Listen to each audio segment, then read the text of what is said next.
उदयपुर की शहरी सरकार के नकारापन का एक और जीवंत उदाहरण हमें कुम्हारों के भट्टे पर देखने को मिला। जहां एक और शहर को स्मार्ट सिटी बनाने का काम युद्ध स्तर पर चलने की बातें कागजों में चल रही है, वहीं निगम के वार्ड 48 में स्थित जेपी ऑर्थोपेडिक हॉस्पिटल के पहले सीवरेज की मार्फत पानी बाहर निकलता था, लेकिन अब सीधे पानी बाहर नाली में छोड़ा जा रहा है, जिसके चलते हॉस्पिटल की गंदगी सड़कों पर फैल रही है। आनन फानन में इस समस्या को निपटाने के लिए हॉस्पिटल के बाहर से ही पाइपलाइन द्वारा ये पानी छाबड़ा निवास के पास गली से होकर आगे जाना निर्धारित हुआ, लेकिन क्षेत्रीय पार्षद पति व छाबड़ा हाउस के रसूख के आगे स्मार्ट सिटी के करता धरता भी नतमस्तक दिखे। आप खुद सुनिए वार्ड 48 के पार्षद पति ने क्या कुछ कहा। तो जेपी हॉस्पिटल के ठीक पास स्थित छाबड़ा निवास है, उसके बगल से ये गली जा रही है। वहां पर स्मार्ट सिटी का पूरी तैयारी थी इस गली से ये पानी छोड़ने की, जो कि हॉस्पिटल का गंदा कूड़ा कटकर इस गली से होकर जाता। पर क्षेत्रीय पार्षद दीपिका चौधरी के पति के हस्तक्षेप द्वारा ये काम यहाँ रुकवाया गया। आइए हमारे साथ मौजूद है दीपक जी चौधरी। ये बताएं कि ये हॉस्पिटल का जो गंदा कूड़ा करकट है, ये स्मार्ट सिटी के नाम पर जो लोगों के साथ ठगी हो रही है, लोग इसके शिकार हो रहे हैं, इस बारे में अपनी राय दें। और ये गंदा कूड़ा करकट आपके वार्ड के वहाँ पर होकर जा रहा था, तो आपने किस तरह से हस्तक्षेप करा? नमस्कार। पिछले मैं देख रहा हूँ कि 1 डेढ़ 2 महीने से जेपीओसी का पानी सीवरेज का पानी रोड पे आ रहा था, और शिकायत करने पे इन्होंने क्या किया कि इनका बिल पास कराना काफी टाइम हो गया। सुनने वाला है 8 दिन के आसपास को स्मार्ट सिटी का प्रोजेक्ट सारा बंद करना है राष्ट्रपति को। 8 दिन के आसपास को सारा काम खत्म करके इन्होंने ऐसा काम ना समेटना है। हम बिल पास करने के इन्होंने क्या किया, इसका बाईपास बना के रोड पे समस्या नहीं समाधान उसको समस्या पैदा करती उन्होंने, और ये यहाँ से पानी निकालते नीचे सीवरेज में डाल देते, जबकि आने वाले टाइम में यहाँ स्विमिंग पूल बन जाएगा। मैंने बोला नहीं माने, काम तो मैं करके रहूँगा, ये लैंग्वेज से स्मार्ट सिटी एक्सपायर होगी, काम तो हम करते रहेंगे। मैंने कहा सर समस्या समाधान करो, समस्या मत दो आप। तो नहीं काम तो होगा सर, बिल्कुल भी काम तो होगा और 100% होगा, आप देख लेना। फिर मैं यहाँ पर थोड़ा पिलाए पिला के इन्होंने काम हो गया। मैं तो ये निवेदन करता हूँ कि काम अच्छा करे, कोई तकलीफ नहीं है, समाधान करे, समस्या नहीं करे। और हम तो राजनीति के नहीं कर रहे, हम लोग सेवा कर रहे लोगों की। हमारा राजनीति हमारे को दूर से मतलब नहीं हमारा। किस प्रकार का हस्तक्षेप रहा आपका, जिसकी वजह से काम को रोकना पड़ा आधे अधूरे में? यहाँ खड्डा भी खुद चुका था, पूरी तैयारी थी, पर आपका किस प्रकार से हस्तक्षेप रहा, थोड़ा सा चैनल के वहाँ पर बताएं। सर मैं छोटे से बड़ा इसी वार्ड में हुआ हूँ, और मुझे अच्छी तरह पता है कि बारिश के दिनों में पानी भर जाता है। नालियाँ जैसे एक भी नहीं है हमारे वाले वार्ड में लिख के भी दिया था, नालियाँ बनाए, और मैंने भी लिख के दिया था, और पहले इन्होंने नपते भी ली थी, अभी तक नालियाँ बनाई नहीं। हमारे क्या है सर कि हम बोल के चल जाते, काम होता नहीं है, इनकी मर्जी से काम करते हैं। ये स्मार्ट सिटी काम है, स्मार्ट नाम स्मार्ट का, बाकी स्मार्ट सिटी काम हो नहीं रहा है। यहाँ से लेके वहाँ तक कोई बाथरूम पर नहीं बना रखा है, दुकान सब परेशान हो रहे हैं। और जहाँ तक वही करो, मैं बता लो बाथरूम बनाओ वो नहीं बना रहे। इनको यहाँ समस्या दे रहे हैं, इनको और शुरू को बना नहीं बने।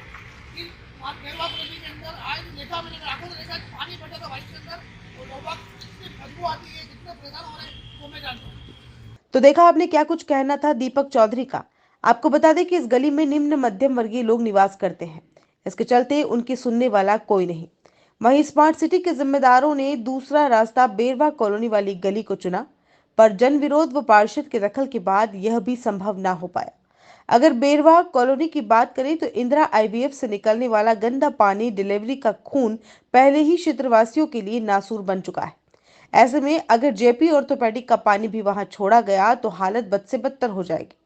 आपको यह जानकर आश्चर्य होगा कि इस गली में नालियां तो है पर निकासी नहीं, और जहां से भी अभी निकासी की जा रही है वह पड़ोसी की निजी संपत्ति से होकर गुजर रही है। ऐसे में ये निगम की कार्यप्रणाली पर भी संशय की स्थिति बनती है। जब हमने वार्ड 35 की पार्षद मोनिका गुर्जर के पति कालू गुर्जर से बात की तो उन्होंने क्या कहा, आप भी सुनिए। हमारे साथ इस वक्त मौजूद है वार्ड 35 से मोनिका गुर्जर जी के पति कालू जी गुर्जर, जो कि पार्षद पति है और वार्ड की देख रेख इनकी निगरानी होती है। कालू जी, ये तो समस्या है, अब वो जो पानी है जेपी हॉस्पिटल का भी, वो भी आपके बेरवा कॉलोनी में छोड़ने की पूरी तैयारी हो चुकी है। पास वाले वार्ड के पार्षद दीपक जी ने तो, और हो सकता है छाबड़ा जी का रसूख भी रहा हो, इस बात में भी कोई होता ही नहीं, पर हमेशा गरीब आदमी ही, गरीब तबके का व्यक्ति ही कुचला जाता है। नमस्ते उदयपुर न्यूज़, मैं आपका स्वागत करता हूँ। आप इस वार्ड में बता रहे एक निवेदन पर। मैं कहना चाह रहा था कि जो जेपी हॉस्पिटल का सीवरेज का गंदा पानी जो वार्ड 35 बेरवा कॉलोनी में छोड़ रहे हैं, उसको हमने विरोध किया। निगम में गए, स्मार्ट सिटी वालों से मिले, उन्होंने हमें कहा काम तो होके रहेगा। तो हमने कैसे होके रहेगा जब आप छाबड़ा निवास वाली अंदर सीवरेज में छोड़ रहे थे, उन्होंने मना किया था, बेरवा कॉलोनी में छोड़ने को तैयार हो गए। जब मैंने निगम में 8/4/2021 को बेरवा कॉलोनी नाली और रोड के लिए लिख के दिया, वो काम तो अभी तक हुआ नहीं। आज 26 महीने हो गए और एक रसूखदार ने फोन किया, उसको परमिशन मिल जाती है काम की, और कॉलोनी की नाली की हालत देखी जिया। और जब हम काम के लिए वहाँ जाते हैं निगम में, तो कहते हैं हो रहा है। हमारे चाहिए नयन भी बहुत सुस्त है, हरीश जी तिवारी है, जिनके पास बार बार कहने जाता हूँ, नयन साहब ये काम देखो, वो हमारा ये नहीं चाहिए ना पकड़ी की बंसीवाल। उन दोनों को मैं डाल आके थक चुका हूँ, बता कि चला गया हूँ, 10 बार नाप ले लिया हूँ, लेकिन काम नहीं हो रहा है। आज आपने बताया कि 8/4/2021 उस बात को भी आज 20 माह होने आए हैं। तब तक अभी तक क्या नालियों का निर्माण किया, और अभी भी हम देख सकते हैं कि नालियों की स्थिति ऐसी है कि वो बिल्कुल अपने चरम स्तर पर है, बिल्कुल भर चुकी है। अगर इसमें कोई और पानी छोड़ा गया तो ये बिल्कुल सड़कों पे आएगा भाई। और दूसरी शिकायत ये भी थी कि पास में इंदिरा IVF होने के कारण इनका भी गंदा पानी यहाँ पर जाता है, और कई बार इनका पानी महादेव जी मंदिर तक जाता है, जो लोगों की भावनाओं का हाथ करता है। बेरवा कॉलोनी में किसी कोने पे महादेव जी का मंदिर है, जो इंदिरा IVF का कई बार गंदा पानी आता है, उसकी रिकॉर्डिंग भी है जो मैं आपको अवेलेबल करा दूंगा। उसका गंदा पानी महादेव जी के मंदिर के बाहर पड़ जाता है, ये कॉलोनी वासी बार बार फोन करते हैं, उसको सफाई करना पड़ता है। और मंदिर है, अपन सेवा करते हैं और वो गंदा पानी वहाँ छोड़ते हैं, इसके लिए इनको भी बोल चुका हूँ मैं, अभी तक 1-2 बार बात सुनी और वापस वही हालत हो गई। वार्ड 35 की पार्षद मोनिका गुर्जर ने 20 माह पूर्व इस समस्या की शिकायत करते हुए निगम को चिट्ठी भी लिखी थी, लेकिन अब तक कोई कार्रवाई न होना निगम के आलसीपन को सामने लाता है। वहीं इंदिरा IVF वालों की मनमानी भी साफ देखी जा रही है। बार बार बोलने पर भी कोई नतीजा नहीं निकला। गली में ही एक शिव मंदिर है जो लोगों की आस्था का मुख्य केंद्र है। वहां डिलीवरी व मासिक धर्म का खून मंदिर प्रांगण तक जाना लोगों की धार्मिक भावनाओं को भी ठेस पहुंचाता है। आइए आपको सुनाते हैं कुछ क्षेत्रवासियों की मन की बात जो उन्होंने उदयपुर न्यूज की टीम के साथ साझा की। साथ ही AN हरीश त्रिवेदी ने क्या कहा, उन्हें भी सुन लीजिए। हमारे साथ इस वक्त मौजूद है दीपक जी बेरवा। सबसे पहले तो उदयपुर न्यूज की तरफ से भी इस व्यक्ति को साधुवाद और धन्यवाद देना चाहेंगे, जिस व्यक्ति ने अपने घर के अंदर से पानी की निकासी का रास्ता दिया। जो काम शहरी सरकार का होना चाहिए वो एक व्यक्ति विशेष को करना पड़ रहा है। यह शहरी सरकार के ऊपर एक तमाचा है, एक लांछन है, क्योंकि शहरी सरकार सुस्त हो चुकी है, मदमस्त हो चुकी है, नशे में चकनाचूर हो चुकी है। केवल रसूखदारों के काम हो रहे हैं उस क्षेत्र में, गरीब आम जनता हो रही है परेशान। दीपक जी, सबसे पहले तो ये बताएं कि जी नमस्ते ये कितने वर्षों से समस्या यहाँ मौजूद है? जी सर, जब से प्लॉट मिला जब से जी क्या आपने कभी भी नगर निगम में जाकर या क्षेत्रीय पार्षद को इसके लिए अवगत कराया? कितनी बार हमने रिपोर्ट भी ली थी, समस्या के समाधान के लिए पूछा भी था, किसी ने कोई जवाब नहीं दिया जी। और आज जो मेरी समस्या है जी, मैं एक VIP के सब जाके आ गया हूँ, मेरा हाथ जोड़ा, सब कुछ करा, किसी ने मेरी को सुनी नहीं जी और मैं BPL परिवार का आदमी जी। और मेरी जो समस्या ये आ रही है नाली की जो समस्या आ रही है वो मैंने अपने प्लॉट के अंदर ही डाल रखी है नाली। अब मैं कैसे इसको मेरा कवर करूँ, प्लॉट को कैसे जवाब दूँ, किसी को क्या दूँ? एक बात बताएं कि हाँ इतना जी। बीमारियों का दौर चल रहा है, कभी कोरोना आता है, कभी कोई और वायरस आ जाता है। हाँ जी। उस दरमियान में ये 2 हॉस्पिटलों का पानी जो आपके यहाँ से होकर जा रहा है, आपको अपने परिवार की चिंता नहीं सताती? सर हम तो छोटे थे उस समय जब निकले तो हम छोटे थे, बच्चे थोड़े थे, बच्चे तो मुझे समझ नहीं थे, पापा और मम्मी एक्सपायर हो चुके थे। अब थोड़ी जो समस्या ज़्यादा बड़ी है तो इसलिए हम थोड़ा कह रहे हैं जी। और ख़ास बात यह है कि ये जो मेरे प्लॉट के अंदर जो नाली जा रही है इसको मैं अभी बंद करवा दूंगा तो आपकी जो निकासी आ रही है वह कहाँ से निकलूँ, सर ये बोलना चाहिए जी। आप तो बोलिए आप। देखा, इस व्यक्ति ने एक सम्मानजनक नागरिक होने के नाते अपना सम्मानजनक नागरिक होने का परिचय दिया।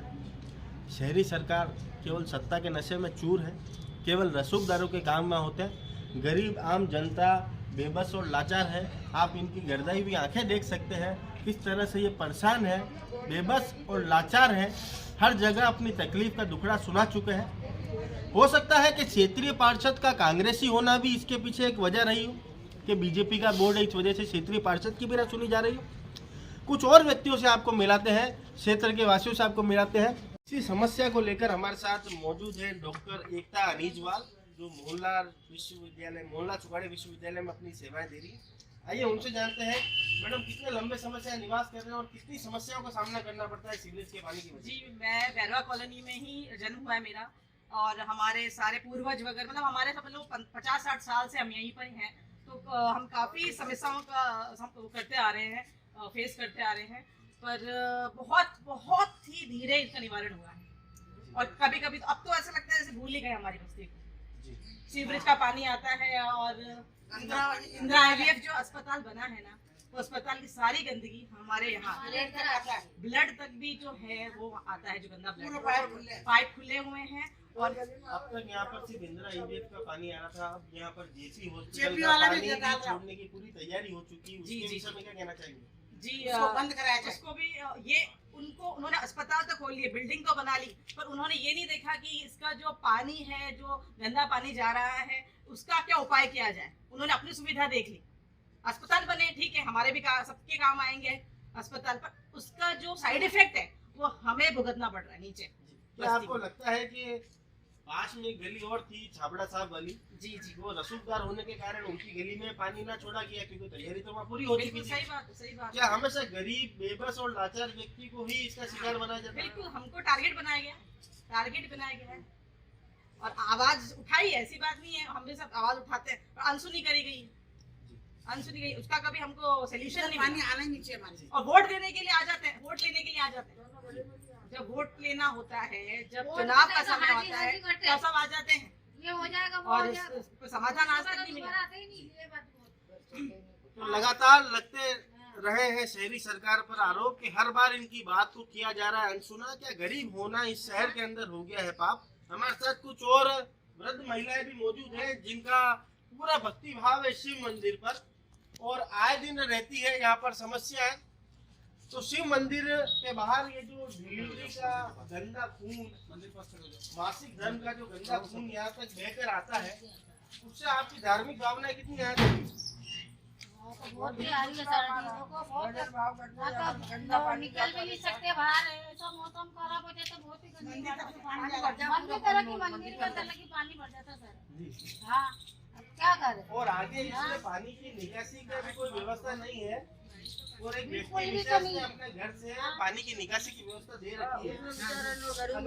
पानी वापस यहाँ पर आता है तो कहाँ जाएगा? तो कैसे जाएगा, और आप लोग कैसे उस बदबू को सहन कर पाएंगे? और इतना कर सारा रहे हैं साहब, सुनाई नहीं करते, सुनाई नहीं करे, हम गरीब बीमार हो रहे हैं। अरे सरकार ने तुमको ये कर कचरा मत डालो, लेकिन पानी की गंदगी हमारे छोड़ रही है लोग। हाँ, हमारे को ये देखो, हम सरकार के धन्यवाद करते हैं, हमारे को चलो हमारी दवाई मिलती है, हमारे को पेंसिल मिलती है, अनाज मिलता है, लेकिन ये गंदगी करने वाले नहीं मानते हैं। मैं आपसे ये बात बोलो। विडम्बना जो मैं आपको बताना चाहती हूँ, विडम्बना है कि अस्पताल है, सुविधाएं, जैसे कि हाँ। हमारी ताई जी ने बोला है कि सुविधाएं मिल रही है, पर ये विडम्बना है कि अस्पताल ही हमें गंदा कर रहे हैं। बीमार कर रहे हैं। ऐसी दवाइयाँ किस काम की? ये दवाइयाँ किस अभी काम मैंने खाना तक की? नहीं ये तो बनाया। ढकोसला हो गया, ढकोसला। जी वही हमें बीमार कर सरकार रही से है बोलो हमारा अस्पताल ये ही। सुधार करो, जी ना पानी बिल्कुल नहीं आना चाहिए, जी। दोनों इनका नहीं आना आपके क्षेत्रीय पार्षद ने 20 माह पूर्व यहाँ पर नालियां बनाने की गुजारिश निगम में कर रखी है, पर क्या आपको लगता है कि वो कांग्रेसी होने के कारण उनकी सुनवाई नहीं हो पा रही? नहीं, ये तो हम नहीं कहते, ये हम नहीं कहते, हमारे तो सरकार सही है, लेकिन बनाओ ना कोई भी बनाओ ना, हम ये नहीं कहते हैं कांग्रेस खराब है। पार्षद आपकी बात सुनता है कि नहीं? अभी तो सुन रहा है हमारी, अभी तो सुन रहा है, अभी तो सुन रहा है, टंकी लगवा के पानी की टंकी लगवा। 28 साल से बीजेपी का बोर्ड एक बार फोन है, करो, पार्षद पार्षद आवे भी जल्दी बात बीजेपी है, करें। कोई कांग्रेसी पार्षद नहीं है, इसलिए ये पार्षद भी कांग्रेसी और बोर्ड भी कांग्रेसी, इनकी बीजेपी की मतलब होने के नाते इस समस्या का कोई समाधान नहीं निकल सक रहा है। बच्चे हमारे पार्षद अभी चालू नहीं कर रहे हैं, भाग दौड़ रही है, इस काम में दौड़ रहे हैं, भाग रहे हैं, और हम लोग जैसे बुला रहे हैं, आ रहे हैं, और उस समस्या का समाधान निकालने के लिए ये हर प्रयत्न अपना कर रहे हैं। जी। तो आपने सुना कि किस तरह से यहाँ के लोगों की समस्याएं, आम लोगों की समस्या, आम समस्या है भी इनके सर का दर्द बन चुकी है, नासिर बन चुकी है। सरकार जहां एक और दवाई फ्री दे रही है, तो ये इनका कहना है कि इन गंदे पानी के वजह से बीमारियां भी इन्हें मुफ्त में मिल रही है। ये मात्र एक ढकोसला है, एक छलावा है, एक दिखावा है। चैनल के माध्यम से स्पष्ट शब्दों में शहरी सरकार से निवेदन करेंगे कि जल्द से जल्द इस समस्या का निवारण करें। अगर एक पार्षद की चिट्ठी पर 20 महीने कार्रवाई नहीं होती है तो ये नगर निगम पे भी प्रश्न चिन्ह है। और अगर किसी रसूखदार की बात मानी जा रही है तो आम गरीब जनता की बात भी मानी जाए, क्योंकि आम गरीब जनता ही इस देश की मूल निवासी है, उसमें भी उसका हक है। हर संसाधन पे गरीब का हक है। हाँ सर, एक कुछ जानकारी चाहिए थी आपसे। हेलो, ये वार्ड 35 के अंदर नालियों के लिए 20 माह पूर्व एप्लीकेशन दी गई थी बेरवा कॉलोनी की। हाँ वो अभी तक पूर्ण नहीं हुई है सर, वहाँ नालियाँ बनी नहीं है। हाँ, नाली अभी तो बड़ी, टेंडर होना बाकी है सर। तो 20 महीने हो गए चिट्ठी दिए हुए। सर उसमें क्या हुआ कि अपन ने पहले फाइल को प्रोसेस किया था जी, और उसके बाद में 50% के आसपास बिलो में टेंडर आया था जी, तो 50% बिलों में संभव नहीं था, तो हमने वापस उसको रीटेंडर करने के लिए कार्रवाई की जी पहले तो मैं सेकंड लोएस्ट को देने का किया जी, तो वो तैयार नहीं हुआ, फिर हमने उसको रीटेंडर में डाला है। रीटेंडर 4-5 दिन में निकलेगा सर। चलिए ठीक है। अब दूसरा एक आपको विषय से और अवगत करा दूं हाँ कि अभी तक तो क्या है कि इंदिरा ईवीएफ का पानी ही उस नालियों से होकर जा रहा था हाँ हाँ और वह निकासी की भी कोई व्यवस्था नहीं है। निकासी भी एक व्यक्ति विशेष ने अपने घर के अंदर से दे रखी है। अच्छा अच्छा, ठीक है। और दूसरी बात यह कि एक पास ही में जेपी हॉस्पिटल करके एक और है, हाँ अब उसका पानी भी उसी गली से होकर छोड़े जाने की पूरी तैयारी स्मार्ट सिटी वाले कर चुके हैं। अच्छा अच्छा, स्मार्ट सिटी वाले, हाँ, अच्छा। तो अगर ये तो होता स्मार्ट है सिटी तो वाले- वहाँ पर तो अभी जो नालियों की स्थिति है वो हाँ। बिल्कुल अपने मतलब फुल हो चुकी, चरम पर है अपने।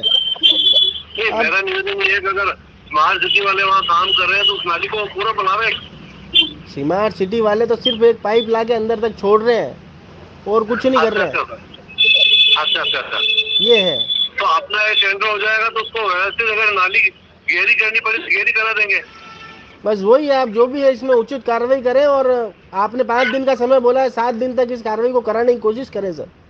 बिल्कुल, मैं टेंडर की कार्रवाई जल्दी अभी नए कमिश्नर साहब आए ना, साइन में कर ली फाइलें जी, और रीटेंडर की फाइल जल्दी हो जाए करा देंगे।